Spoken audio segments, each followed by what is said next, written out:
জুলাই পদযাত্রায় গত মাসে দেশের প্রায় প্রত্যেকটা জেলায় গিয়েছি, যেখানে আপনারা আপনাদের স্বপ্নের কথা বলেছেন, সমস্যার কথা বলেছেন। আমাদের রাজনীতি আপনাদের সমস্যার সমাধানের রাজনীতি। প্রায় প্রত্যেকটা জায়গায় আমরা শুনেছি চিকিৎসা ব্যবস্থা আপনাদের সাথে কিভাবে বৈষম্য করছে, কিভাবে আপনারা কিভাবে দুর্ভোগের শিকার হচ্ছে।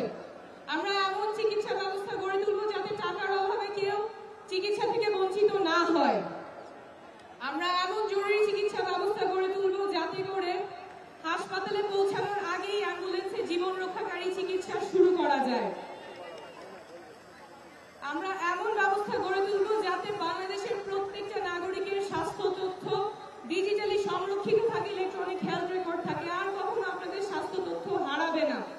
ফলে অপ্রয়োজনীয় টেস্ট করা কমবে, ভুল চিকিৎসার সম্ভাবনাও কমবে। আমরা প্রাথমিক স্বাস্থ্যকে শক্তিশালী করে গড়ে তুলব যাতে আপনাদের এলাকায়, আপনাদের ঘরের কাছে আপনারা মানসম্মত চিকিৎসা পান। আমরা মানসিক স্বাস্থ্যের প্রসার ঘটাবো। অঞ্চলভিত্তিক বৈষম্য দূর করতে আমরা বিভিন্ন অঞ্চলে হৃদরোগ এবং ট্রমা এবং অন্যান্য বিশেষায়িত কেন্দ্র স্থাপন করব। চিকিৎসার অভাবে যাতে কেউ কারো প্রাণহানি, অহেতুক প্রাণহানি না হয় এমন চিকিৎসা ব্যবস্থা আমরা গড়ে তুলব। আমাদের অর্থনীতি এমন হবে, কল্যাণমুখী অর্থনীতি হবে, যেখানে সকলের কর্মসংস্থান নিশ্চিত হবে। শুধুমাত্র কর্মসংস্থান না, যেখানে একটা চাকরি নিশ্চিত হবে, মর্যাদাপূর্ণ চাকরি নিশ্চিত হবে, এমন কর্মসংস্থান নিশ্চিত হবে। শুধুমাত্র বেতন খেয়ে পড়ে বাঁচার অবস্থা, এমন কর্মসংস্থান আমরা চাই না। এমন কর্মসংস্থান চাই যেখানে নাগরিকের মর্যাদা থাকবে এবং ভালো করে বাঁচার সুযোগ দিবে। আমরা কর কাঠামো ন্যায্যভাবে ঢেলে সাজাবো যাতে করে ধনী গরিবের বৈষম্য দূর হয়। আমরা এমন রাজনীতি করব যাতে করে বাংলাদেশের প্রত্যেকটা নাগরিক রাজনীতিতে সক্রিয় অংশগ্রহণ করতে পারে, প্রত্যেকটা তরুণ রাজনীতিতে সক্রিয় অংশগ্রহণ করতে পারে। আমরা দেশ করতে জুলাই পদযাত্রায় আমরা প্রত্যেকটা জেলায় দেখে এসেছি তরুণেরা কতখানি উচ্ছ্বাস, কতখানি উদ্দীপনা নিয়ে আমাদের সাথে যোগ দিয়েছেন। তারা ভাবছেন দেশের কথা, তারা স্বপ্ন দেখছেন দেশ পরিবর্তন হবে, তারা দেশটা পরিবর্তন করবে।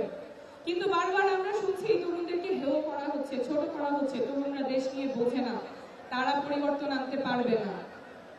কিন্তু ঠাকুরগাঁয়ের লামিন যে স্বপ্ন নিয়ে রাস্তায় নেমেছিল, সিরাজগঞ্জের জুবাই যে স্বপ্ন নিয়ে রাস্তায় নেমেছিল, এখন যে প্রজন্মগত রূপান্তর ঘটে গেছে, যে রাজনৈতিক সচেতনতা তৈরি হয়েছে, সেটা আমাদের লালন করতেই হবে।